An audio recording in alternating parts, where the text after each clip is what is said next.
Indianapolis has issued a tornado warning for northeastern Daviess County, Greene County, northern Martin County until 10:15 p.m. Eastern Daylight Time. At 9:31 p.m. Eastern Daylight Time, National Weather Service Doppler radar indicated a severe thunderstorm capable of producing a tornado. This dangerous storm was located near Linton, or 30 miles southeast of Terre Haute, and moving southeast at 35 miles per hour. In addition, at Midland, rotating wall cloud was reported by train spotters at 9:30 p.m. Eastern Daylight Time with this storm. This storm has a history of producing ping-pong-size hail as well. Locations impacted include Bloomfield, Worthington, Sweat City, Lyons, Newberry, Crane, Burn City, Owensburg. Take cover now. Move to an interior room on the lowest floor of a sturdy building. Avoid windows.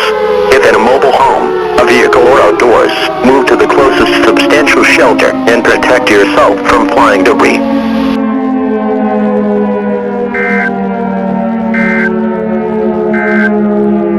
The National Weather Service in Indianapolis has issued a tornado warning for northeastern Daviess County, Greene County, northern Martin County until 10:15 p.m. Eastern Daylight Time. At 9:31 p.m. Eastern Daylight Time, National Weather Service Doppler radar indicated a severe thunderstorm capable of producing a tornado. This dangerous storm was located near Linton, or 30 miles southeast of Terre Haute, and moving southeast at 35 miles per hour.